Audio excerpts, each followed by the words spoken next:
오늘 요한복음 1장의 말씀, 이 후반부에 말씀을 통해서 예수의 증거자들이라는 제목으로 함께 하나님의 말씀 나누기로 합니다. 저희가 이 요한복음 하면서 특별히 1장은 요한복음 전체의 서론과 본론과 결론과 같다 그랬어요. 저는 이 말씀을 그냥 단편적인 한 가지 설교로 듣지 마시고요. 요한복음 전체를 통해서 사도 요한을 통해서 하나님께서 우리에게 어떤 말씀을 주시고 싶어서 이렇게 성령의 감동을 통해서 전달해 주시나, 그냥 2000년 전 기록된 그냥 그런 말씀이 아니라요, 오늘 우리에게 주시려고 이렇게 준비하신 말씀, 특별히 사도 요한을 통해서 예수님이 누구시라고요, 하나님이시라는 것을 강조해 주기 위한 것입니다. 1장의 말씀을 제가 보면서 저는 그런 생각을 한번 해봤습니다. 여러분들 다큐멘터리 필름 같은 거 보셨죠? 다큐멘터리요. 무슨 역사나 어떤 뭐에 대한 증거를 하기 위해서요, 다큐멘터리 이렇게 영화나 뭐 그런 걸 볼 때 처음에 이제 해설하는 사람이 나와서요, 내가 앞으로 이 다큐멘터리를 통해서 뭘 보여줄 건지를 설명을 해줘요. 바로 1장 그런 내용이에요. 사도 요한이 앞으로 21장까지 무슨 내용을 갖다 내가 전달해 줄 것인지, 특별히 그래서 1장에 시작될 때 태초에 말씀이 계셨고 말씀이 하나님과 함께 하셨고 그 말씀이 하나님이시고 말씀으로 모든 것이 창조되었다. 그 말씀이 인간의 몸을 입고 오셨는데 그분이 누구시라고요? 예수 그리스도다. 그 이야기를 21장 동안 할 거예요. 그래서 지금 다큐멘터리 이제 영화나 그 필름이라고 한번 생각해 보세요. 그래서 사도 요한이 나와서 내가 이런 이야기를 앞으로 이제 쫙 할 겁니다. 예수는 말씀이시고 창조자시고 그 하나님이시고 빛이시며 생명이시며 독생하신 하나님의 아들이십니다. 그런데 그러면서요, 이제 그 혼자 이야기하면 힘이 없잖아요. 사람들이 너 혼자 그렇게 이야기하는 거 아니냐 그랬을 때 옆에서 이제 또 등장인물들이 나오는 거예요. 그래서 누가 인터뷰하듯이 당신은 예수님을 어떻게 만났습니까? 하면서요, 그 예수님을 만난 사람들, 오늘 본문에 그런 사람들이 나옵니다. 지난주에 세례 요한이 예수를 이렇게 얘기했습니다. 또 오늘 본문 속에 4명의 이름이 나옵니다. 예수님의 제자가 된 사람들이죠. 안드레아와 베드로와 빌립과 나다나엘. 앞으로 이제 계속해서 예수가 누군지를 이야기할 텐데 이 사람들이 먼저 서론이에요. 다큐멘터리가 시작되면서 잠깐 얼굴들 비추면서 나는 예수를 이렇게 만났습니다. 나는 예수를 이렇게 고백합니다. 내가 만난 예수님은 이런 분이십니다. 한마디씩 하는 거예요. 그러면 사람들이 이제 기대하죠.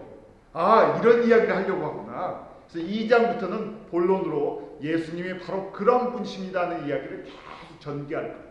그래서 여러분들이 1장을 보실 때 이게 서론이면서 오늘 특별히 예수님의 증거자로 4명의 사람들의 이름이 나오는데, 이 사람들은 어떻게 예수를 아주 짧게, 서론이니까요, 짧게 예수님을 갖다 소개시켜드리겠습니다.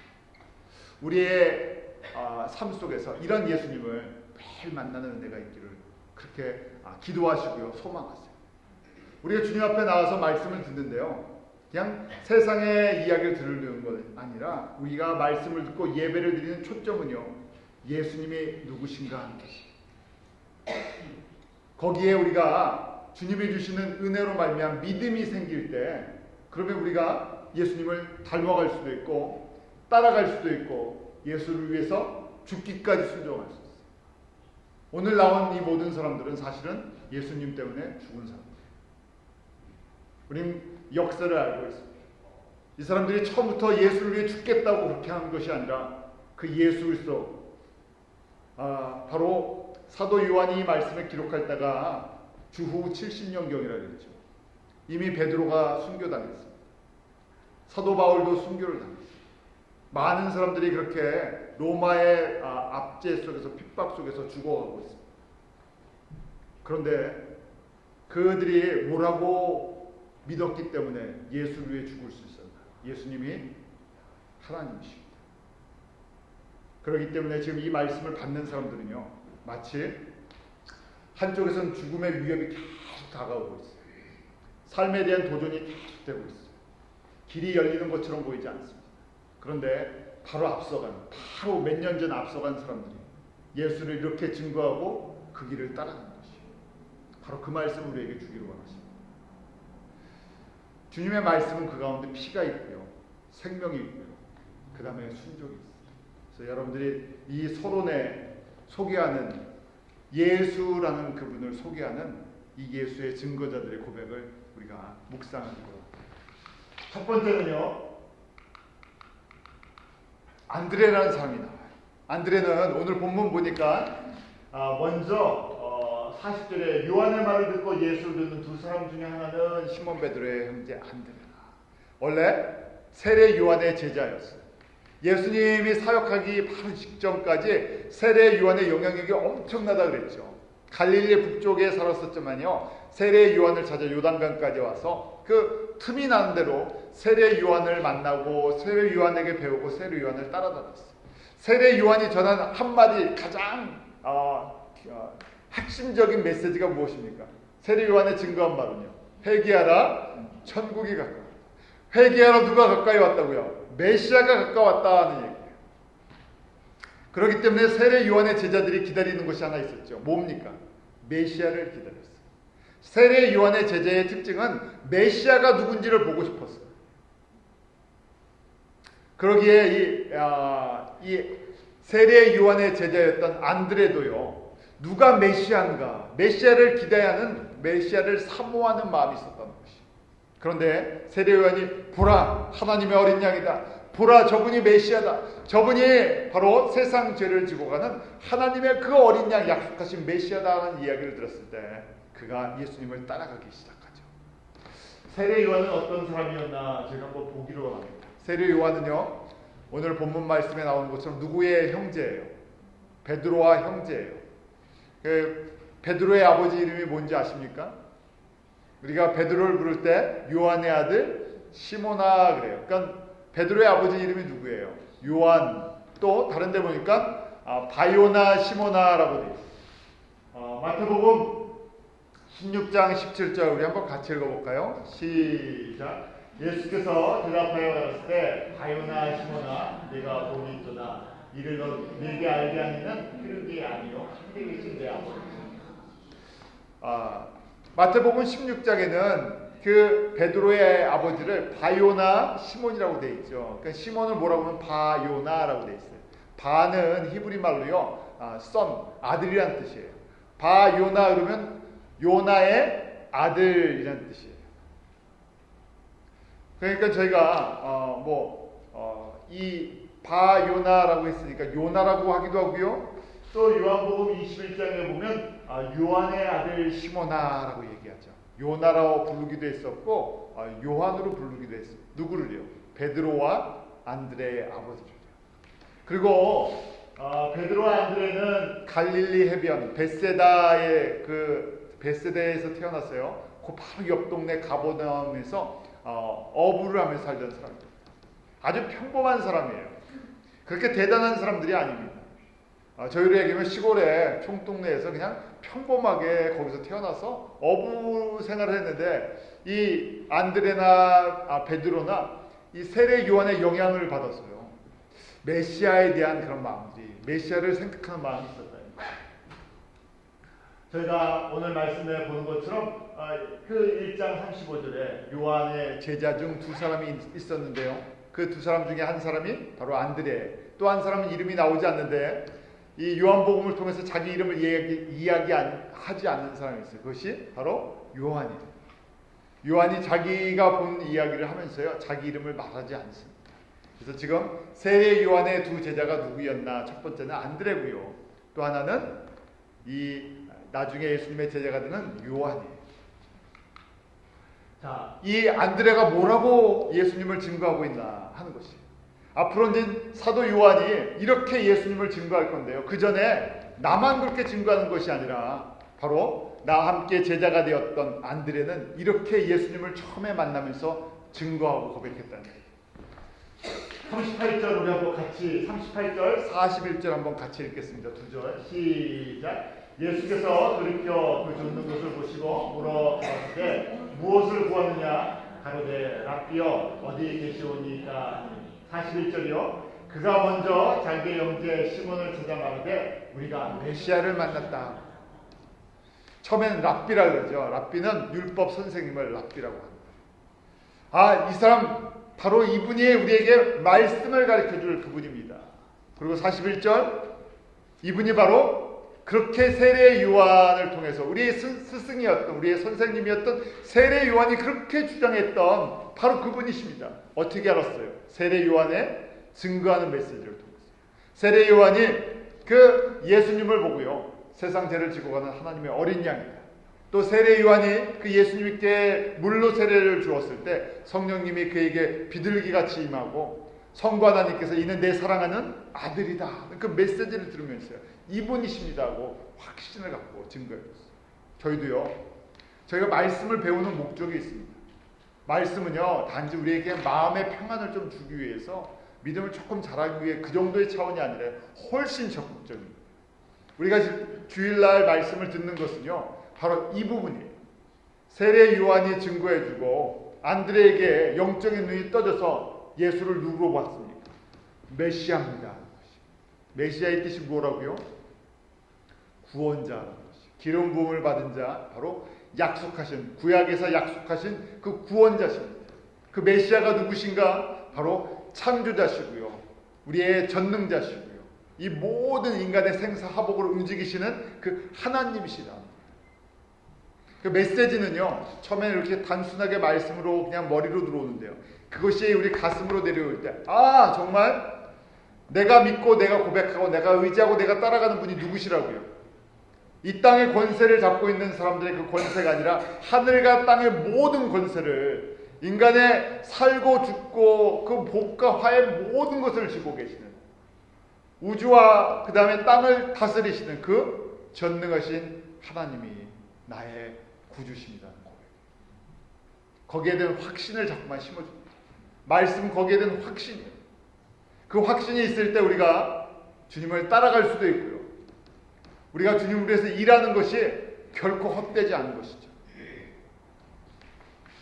이렇게 안드레는 고백을 했습니다. 안드레라는, 앤드류라는 이름 참 미국의 흔한 이름이죠. 근데 이 앤드류의 이름의 뜻이 원래는 manly, brave 이런 뜻이에요. 남자답다, 용감하다 하는 것이. 그런데 앤드류의 원래 성품은 가만히 보면 이렇게 우리가 보는 보통 사람들이 보는 이렇게 용감하다, 남자답다 그런 성품은 아니었던 것 같아요. 왜냐하면 성경에 몇 군데, 아주 많지는 않지만 복음서에 몇 군데가 나옵니다. 요한복음 6장에 보면 오병이어의 기적이 있을 때 예수님께서 오병이어의 기적을 베푸시기 전에 이 빌립에게 먼저 물어봤죠.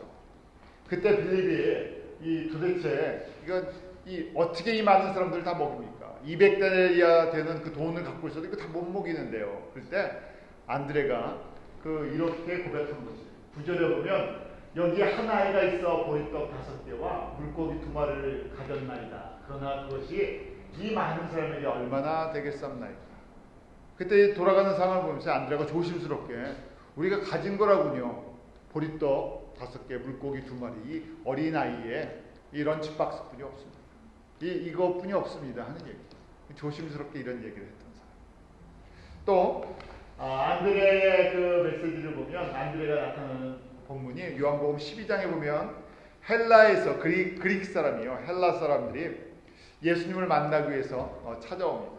그때 이제 빌립에게 먼저 요청을 했어요. 제가 나중에 좀 말씀을 더 볼 텐데 빌립이라는 이름 자체가 우리 필립 집사님 계시는데요. 이 그릭 이름이에요. 그릭 이름인데 그릭의 아주 그 당시에 흔했던 그릭 이름이에요. 헬라 이름이라는 얘기예요. 저희 식 보면 영어 이름이니까 영어를 하는 미국 사람이 이 사람이 같은 영어 이름을 갖고 있어서 영어를 잘하겠다고 이제 접근하는 것처럼 그릭 이름을 갖고 헬라 이름을 갖고 있었기 때문에 아마 헬라 사람들이 빌립한테 접근을 해서 내가 예수님을 만나고 싶다 그러니까요. 빌립은 또 누구에게 얘기를 했어요? 안드레에게 얘기를 했어요. 안드레가 조심스럽게 예수님께 이야기를 하는 장면입니다. 안드레는요 직접 나서는 스타일이 아니에요. 저희가 manly, brave, 용감하다, 남자답다. 남자다우면 막 나서고요. 좀 힘도 자랑하고요. 이 담대함도 있고 그렇게 생각하잖아요. 근데 안드레는 굉장히 조심성이 있는 사람이면서요. 그 다음 남을 배려하는 사람이었어요. 상황을 보면서. 그 빌립이 이야기하지 못할 때 항상 빌립이랑 짝이 돼서 같이 다니면서 이야기했던 사람. 그 다음에 현실적인 부분들이 있어요. 이렇게 굉장히 점잖고 자기가 나서기보다는 다른 사람을 내세워주고 했던 이 사람입니다. 그런데 이 빌립이 이 안드레가 예수님을 만나고 예수님을 따라가고요. 사도행전 이후에 이 안드레에 대한 메시지가 별로 나오지 않습니다. 그렇지만 제가 이제 그림을 하나, 사진을 하나 여러분에 보여드리는데, 이 안드레가 예수 그리스도를 따라다니고 예수님의 제자가 되었죠. 그리고 자기가 나서는 사람이 아니에요. 항상 누군가를, 자기의 형제 베드로를 앞세워서 내세워뒀던 사람이에요. 먼저 예수님을 발견하고 먼저 예수님을 따라갔지만 베드로에게 예수님을 소개시켜주고, 베드로는 예수님의 수제자가 되었지만 자기는 수제자가 되겠다는 그런 마음이 없었어요. 항상 남을 세워주는 격려자 같은 사람이었죠.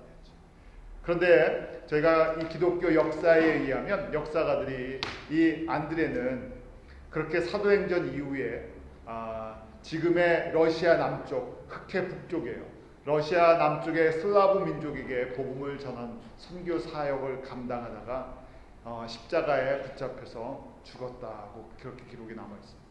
그런데 그냥 죽은 것이 아니라 지금 보면 십자가 모양이 X자죠. 저 X자 모양의 십자가에 달려서 마지막 러시아 남쪽에서 선교를 당합니다. 그렇게 기록이 되어 있어서 지금도 러시아 정교회, 러시안 오르토독스 처치에서는 이 세인 앤드류, 이 안드레를 수호 성자로 생각합니다. 그리고 이 십자가, X자의 십자가를 세인 앤드류스 크로스라고 이야기해요. 진짜 남자 같죠? 진짜 남자는요, 그냥 뭐 큰 소리 치고 좀 허풍도 떨고 이게 진짜 남자 같은 게 아니라 진리 가운데, 이게 참 진리라면요, 거기다 목숨을 거는 사람이 남자 같아요. 안드레의 성품은 나서는 사람, 그 다음 큰 소리 치는 사람은 아니었어요. 근데 정말 그 이름 앤드류라는 이름처럼 그가 예수 그리스도를 만나고 참 하나님을 발견하고 진리를 그가 길과 진리와 생명 되신 예수 그리스도에 눈 떴을 때 그는 어떤 것에서 흔들리지 않았습니다. 그런 믿음이 우리 가운데 요구되죠. 지금 이 사도 요한이 기록하는 것은 바로 그런 사람들이에요. 세상에서 남자 같은 외형이나 그 큰 소리치고 별것도 아닌 거 그냥 그런 얘기가 아니라요. 진리이신 예수 그리스도 앞에서 흔들리지 않는 사람, 거기에 용기가 있는 사람.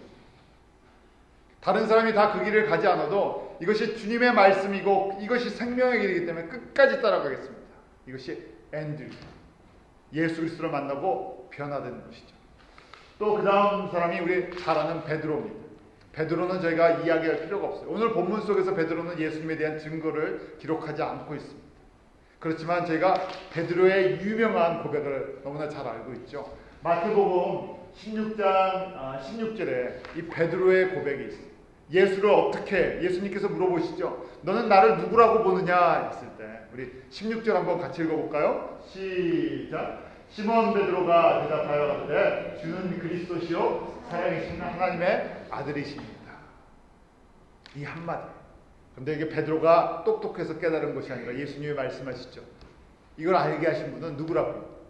성부 하나님이 너에게 지혜를 주시고 성령의 그 지혜를 주셔서 이걸 알게 하신다. 예수님은 누구시라고요? 주는 그리스도시요, 주는 메시아시요, 주는 구원자시요, 그 다음에 살아계신 하나님이십니다. 하나님의 아들은 하나님 자신이라 그랬죠. 살아계신 하나님이십니다. 인간의 몸을 입고 오신 그 살아계신 하나님이십니다. 저희 가운데 정직하게 당신은 예수를 누구라고 믿습니까? 당신은 예수를 누구라고 생각합니까? 이 고백이 저와 여러분의 평생의 고백이 되고, 주님은 이 고백을 듣고 싶어 하세요. 이거는 제가 가르쳐드려서 나는 목사님이 가르쳐줘서 알았어요 하는 것이 아니라요.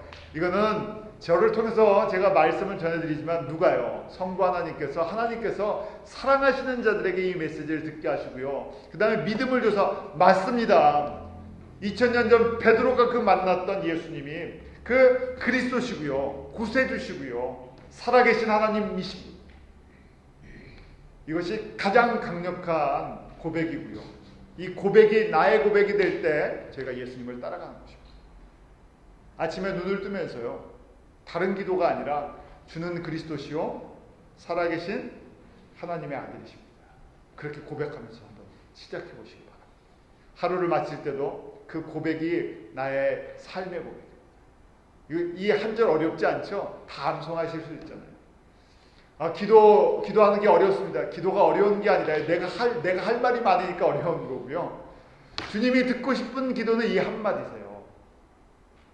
주는 그리스도시요 살아계신 하나님의 아들이십니다. 그러면요, 나머지는 그래, 네가 나를 살아있는 하나님으로 보느냐, 네가 살아있는 그 하나님으로 나를 믿느냐, 나머지는 내가 너에게 그 고백한 말대로 주는 나에게 생명을 주신 분이요, 나의 영생을 책임지신 분이요, 나의 모든 것을 책임지시는 살아계신 하나님입니다. 그 한마디 속에 주님은 다 들으신 거예요. 그 믿음이 없으니까요, 어떻게 합니까? 이런 믿음이 없으니까 이방 사람들이 하는 것처럼 계속 똑같은 얘기를 어떻게 해요? 반복한다는 얘기예요. 하나님이 혹시 내 말 못 알아들으셨나?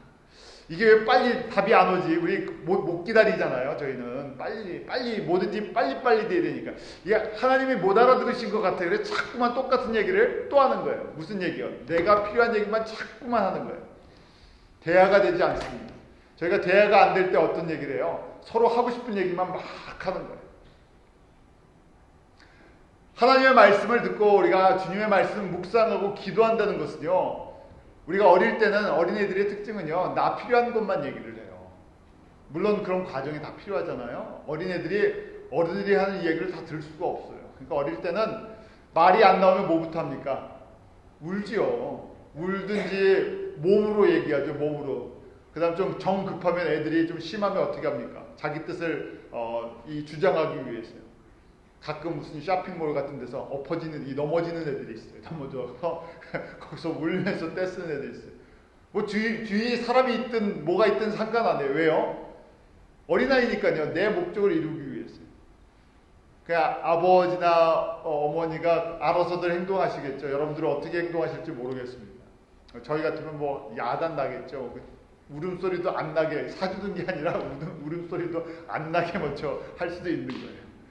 하나님이요, 저희가 그런 모습을 보면서 참아주시고 인내해주시고 어떨 때는 주시기도 하고 어떨 때는 또 야단도 치시고 그러면서 우리를 성장시켜주세요. 그러면서 너는 지금 이 베드로가 마태복음 16장에 고백할 때가 예수님의 제자가 된 지 한 1년 반이 지났을 때, 1년 반이 지났을 때 이 눈을 딱 뜨게 해주셔서 이만큼 믿음을 주셨어요. 그렇다고 베드로가 항상 이렇게 갔습니까? 아니요. 업앤다운이 항상 있었어요. 저희가 베드로의 성품을 너무나 잘 알고 있습니다. 그 베드로는요, 그 은혜가 있으면 확 저질러 버리는 스타일이에요. 앞뒤 생각하지 않습니다. 난 죽어도 예수님 부인 안 합니다. 그러고 나서 예수님 어떻게 해요? 위기의 순간에 몰리니까 부인하고 저주해버려요. 너무나 인간적인 냄새가 나요. 우리의 모습이에요. 우리가 좋을 때는 내가 이렇게 하겠습니다. 뭐 이렇게 헌신하겠습니까? 이렇게 사랑합니다. 그러다가 어떻게 됩니까? 금세 조금 어려운 일이 있으면 좌절하고요. 낙심하고요. 금세 또 그 상황 속으로 들어가고요. 베드로도 그런 사람입니다. 그런 사람을 주님께서 만져주셨죠. 기다려주셨어요. 잘할 때까지 인내해주시고 그에게 성령 주시고 그가 그러기에 너무나 잘하는 그의 죽음은요, 그렇게 쉬운 죽음이 아니었어요.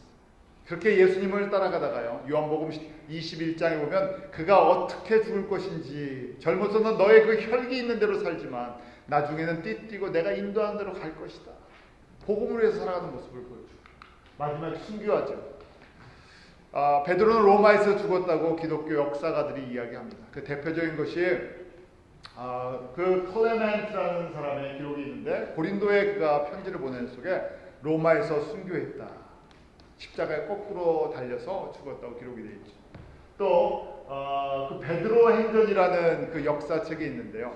그 3세기에 보면 베드로 행전이라는 역사책에 이런 단어가 있어요. 코바디스 도미네라는 단어가 있어요. 여러분들 코바디스라는 영화 보셨죠? 그 코바디스 도미네라는 것은 Where are you going, Master? 선생님, 주님 어디로 가십니까? 하니 왜냐하면 베드로가 로마에서 죽음의 위기가 있을 때 그가 피해서 도망을 가는 길에 예수님을 만났어요. 예수님이 어딜 가시는 거예요? 그래서 쿼버디스 도미네 하는 거예요. 이 주님 어디 가십니까? 그러니까 예수님께서 이런 일화가 남아있는, 나는 로마에 있는 성도들 때문에 다시 로마로 들어간다. 그래서 그때 베드로가 회개하고 로마로 들어가서 십자가에 거꾸로 매달려 죽었다는 겁니다. 자기의 뜻대로 세상에 성공하기 위해서 달려갔던 베드로가 그 예수를 만나고 그 고백하는, 주는 그리스도시요 살아계신 하나님의 아들이시기에 자기의 삶을 주님 그 걸어가시는 길에 따라가는 것입니다. 처음부터 그랬던 사람이 아니에요. 저희도 좀 이렇게 긴 인생의 여정 속에서 좀 저희가 이렇게 길게 믿음을 한번 보기로 해요. 어떤 사람들은 막 믿음이 빨리 자라는 것처럼 보이죠. 어떤 사람은 참 안 자라는 것처럼 보여요. 그런데 믿음은요, 평생 걸려서 만들어지는 작품이에요. 어떻게 우리가 주님의 작품이 되느냐? 주님 손에 맡길 때. 지금은 그냥 이 베드로의 이야기처럼 돌덩어리처럼 보이고요, 바위처럼 보이고 다듬어지지 않은 돌처럼 보여요. 자기 원하는 대로 살아가는 것처럼 보입니다.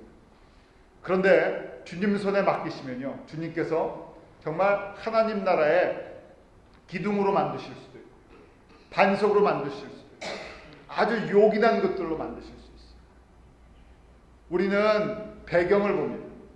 사람들을 볼 때 요새 커리어에 대해서 많이 보죠. 이 사람 그 다음에 뭐 이 배경을 어떤 배경을 갖고 있느냐 하는 것들을 봐요. 주님은요, 그런 배경을 보시는 것이 아니라 은혜 주시고 싶은 분들을, 은혜 주고 싶은 사람들을 부르셨어요. 내가 주님 앞에 이러한 믿음의 사람이 되기 위해서는요, 맡기는 것이 필요해요. 내가 주님이 주는 그리스도시기 때문에, 살아계신 하나님이기 때문에 내 걸 맡기겠습니다. 내 게 아니잖아요. 맡길 때요, 나의 삶 전체를 맡겨서 한번 하나님이 원하시는 작품을 한번 만들어 보십시오.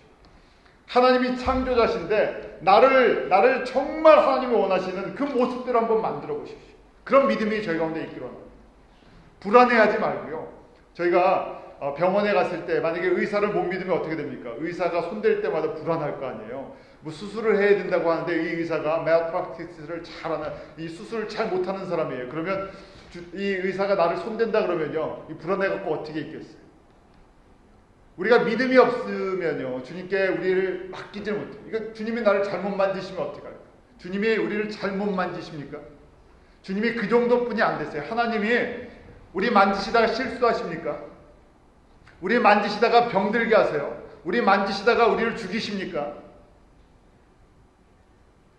우리가 예수님에 대한 믿음이 약하기 때문에요, 지금 상황을 보고 두려워하는 거예요. 우리는 그런 어려운 상황도 사실은 이 2000년 전 지금 사도 요한의 이 요한복음을 받는 사람들처럼 지금 그런 어려움을 당하는 사람은 없습니다. 그럼에도 불구하고 우리 믿음이 정말 작아요. 주님 앞에 맡겨서 내가 뭐가 문제가 생길까 봐 온전히 의지하는 거죠. 베드로를 통해서 우리에게 주시는 것, 맡기라는 거예요. 주님 앞에 맡겨보라는 거예요. 정말 길거리에 돌멩이 같은 사람이요, 베드로는 길거리 돌멩이 같은 사람이에요. 그런데 주님께서 그를 갖다가 예수님의 수제자가 되게 하시고 초대교회의 가장 위대한 믿음의 반석과 같은 사람을 만들어 주셨어요. 주님은 그런 분이십니다. 그런 믿음이 있도록 합니다. 그 다음에 우리가 필립이라는 제자가 있죠. 필립은 예수님을 만났을 때 그가 그 고백하는 것처럼요, 예수님을 이렇게 고백해요. 45절에 보면 빌립이 나다나엘을 찾아 이르되 모세가 율법에 기록하였고 여러 선지자가 기록한 그 일을 우리가 만났으니 요셉의 아들 나사렛 예수다.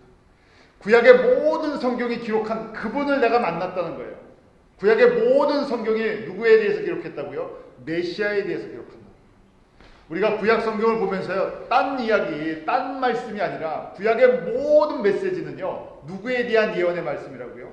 오실 메시아가 누군가. 우리가 진짜 성경에 관심이 있으면 구약을 통해서 오실 메시아가 바로 여호와의 이름으로 오시는 예수구나 하는 것을 갖다 발견하는 것이 제일 큰 거라는 거예요. 지금 빌립이 그것을 발견한 것이 바로 예수님이 여호와셨군요, 예수님이 메시아시군요 하는 것을 발견한 것이죠. 그러기에 그의 가장 가까운 사람에서부터 이 메시지를 전하는 모습을 보여줍니다. 사도 요한은 계속해서 이 메시지를 저희들에게 전달해 주고 싶었던 거예요. 이 빌립은요, 그 안드레아 단짝이 돼서 움직이던 사람이죠. 굉장히 계산적이고요, 소심했던 부분도 있던 사람입니다. 그런데 이 빌립이 역사에 의하면 히에나폴리스라는 곳에서 순교를 합니다. 히에나폴리스는 지금의 터키 동쪽이에요. 아르메니아라고 하는데 아르메니아의 선교의 아버지다. 아르메니아의 처음 복음을 전해줬던 사람입니다. 그래서 히에나폴리스에서 이렇게 죽음을 당합니다. 나다나엘이 나와요. 네 번째 나다나엘인데요. 나다나엘은 또 다른 이름으로 바돌로메라고 성경에 기록이 있어요. 왜냐하면 나다나엘은 예수님의 제자의 이름 속에 들어있지 않는데 분명히 예수님의 제자예요. 그래서 이름이 이 사람 누구를 얘기하는 건가 해서 성경학자들이 예수님의 제자들의 이름을 쭉 보니까 그 중에 바돌로메라는 사람이 있는데요. 바돌로메는 이름이 아니에요. 뭐냐면 바돌로메, 바가 뭐라고요? 아들이란 뜻이랬죠. 바돌로메 하면요, 돌로메의 아들. 나다나엘은 돌로메, 아버지가 돌로메의 아들이었구나. 바돌로메, 톨로메오의 아들이라는 말이에요. 성경학자들이 다 나다나엘이 바로 바돌로메라고 이야기를 합니다. 그런데요, 어떻게 예수님을 만났나? 이 빌립의 친구였던 것 같아요. 빌립의 소개를 통해서 만났는데요, 예수님께서 이 나다나엘이 의심을 했어요.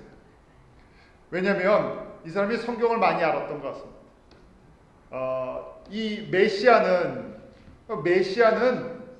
베들레헴에서 태어나는데 이 갈릴리 지방 이 나사렛이라는 곳에서 그 촌동네에서 어떻게 메시아가 나올 수 있느냐, 안 된다, 말이 안 된다, 그렇게 생각했던 사람입니다. 그런데 예수님께서 나다나엘을 보시고 47절 이렇게 말씀합니다. 47절 48절 우리 한번 같이 읽어볼까요? 시작. 예수께서 나다나엘이 자기의 온 곳을 보시고 그를 가리켜 가르치되 보라, 이는 참 이스라엘 사람이다. 그 속에 간사한 것이 없도다. 나다나엘이 가로되 어떻게 나를 아시나이까? 예수께서 대답하여 가라사대 빌립이 너를 부르기 전에 내가 무화과 나무 아래에 있을 때 보았노라.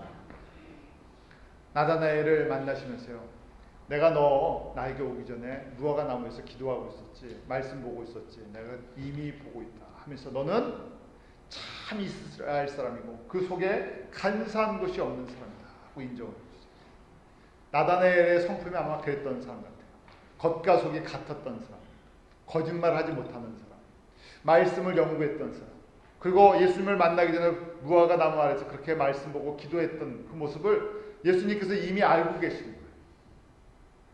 이때 충격을 받고요, 하고 영적인 믿음의 눈이 딱 떠지는 것이에요. 그래서 49절에 나다나엘이 이렇게 예수에 대해서 고백합니다. 이 짧은 만남이에요. 예수를 오래 만났다고요. 제가 교회 무조건 오래 다닌다고 믿음의 눈이 떠지는 것이 아니에요. 진짜 주님께서 은혜를 주셨어요. 눈을 딱 뜨게 해주실 때 나다나엘이 잠깐 의심했던 예수를 만났을 때요, 주님께서 은혜를 베푸셨어요. 영적인 눈을 딱 뜨게 하시고 예수가 누군지를 보게 하셨지. 우리 49절 같이 읽어볼까요? 시작. 나다나엘이 대답하되 랍비여, 당신은 하나님의 아들이시오, 당신은 이스라엘의 임금이로소이다. 뭐라고 고백합니까? 나다나엘을 통해서 예수를 어떻게 고백해요? 하나님의 아들이고 당신은 이스라엘이 그렇게 기다렸던 영원한 왕 중의 왕이십니다. 어떤 사람들에게 이런 복을 주십니까? 마음이 청결한 사람. 우리가 예수님을 믿으면서요, 복받는 비결은 다른 것이 아니라 무슨 마음을 품는 거예요? 한 마음 품는 거예요. 우리가 사람들 만나면서 이 사람이 딴 생각하는지 다른 마음 품고 있는지 지내다 보면 알잖아요. 이 사람은 항상 나를 갖다 이용하고 공격하고 뒤통수 칠 수 있는, 속일 수 있는 사람이다. 그러면 우리는 마음을 주지 않아요.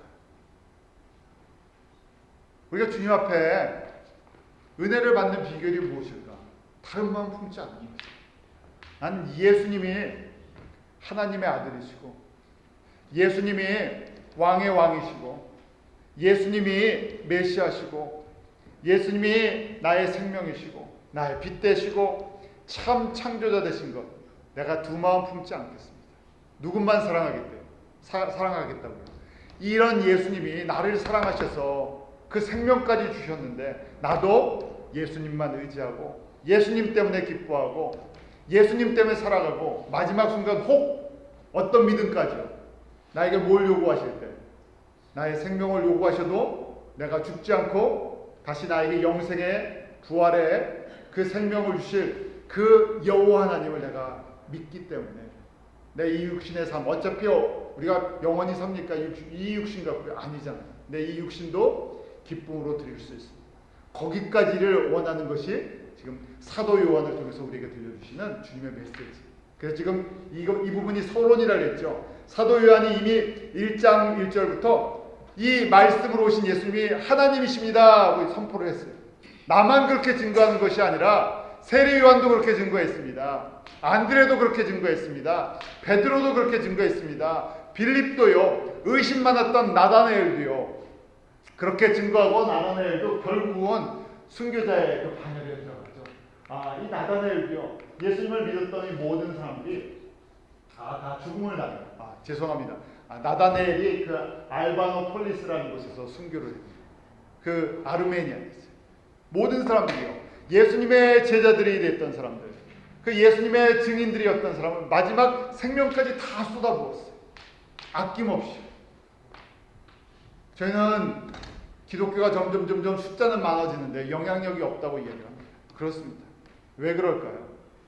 우리가 이 시대에 예수를 믿는 이유가 내가 예수님께 나의 삶을 믿음으로 드리려고 하는 것이 아니라 예수를 통해 예수의 이름을 통해서 무엇인가 얻으려고 자꾸만 하기 때문에 얻고 또 얻고 더 부족한 거 더 이야기하고 그것이 아니라 예수가 정말 하나님이신 것을 그리스도이신 것을 왕의 왕 다시 오실 영원한 우리의 왕이시라는 것을 믿으면 우리의 삶은 바뀌지 말라고 예수님을 따라갈 수밖에 없죠. 주님께서 그렇게 기다리고 계세요. 그런 사람들을 찾고 계세요. 세상에 별 볼 일 없어 보이는 정말 세상에 흔한 돌과 같은 사람들을 택했어요. 가장 영광스러운 예수 그리스도를 증거하는 그런 아름다운 믿음의 그런 기둥들로 삼아주셨어요. 저희도 마찬가지입니다. 저희 기쁨누리 교회 세상 사람 중에서 뉴욕에 있는 사람들 몇 사람이나 저희를 알겠어요. 어느 교회 다니십니까? 기쁨누리 교회요. 조이 펠로십 처치요. 그러면 그런 교회가 있나 보다 그러죠. 그게 중요한 게 아니라 주님께서 정말 너희들은 나를 위해서 내가 누군지를 알고 나를 따라올 준비를 했구나. 우리 사랑하는 성도 한 분 한 분이 이렇게 예수의 증거자로 주님 앞에 쓰임받기를 간절히 축원합니다. 기도하겠습니다. 하나님 아버지, 정말 저희가 이런 믿음이 저희 가운데 있지 않은 걸 고백합니다. 저희는 연약합니다. 저희가 은혜를 받을 때는 주님을 위해서 내가 살기를 원합니다. 그렇게 고백하지만 뒤돌았으면 또 우리의 연약함을 우리의 그 믿음 없음을 깨닫는 그런 작은 사람입니다. 겁도 있고 두려워도 하고 걱정도 하고 근심도 하고 깨닫기도 더디하는 사람들. 그런데 예수님께서 그런 사람들을 택해 주시지 않으셨습니까? 그런 연약한 자들을 통해서 주의 정말 믿음의 용감한 사람들, 믿음의 증인들로, 믿음의 용사들로 주님께서 변화시켜서 세상에 가장 흔해 보이는, 연약해 보이는 사람들을 통해서 세상에 가장 강력해 보이는 로마의 제국을 십자가의 복음으로 무너뜨리셨습니다. 아버지 하나님, 이 시대에 저희가 필요한 것 바로 그런 믿음입니다.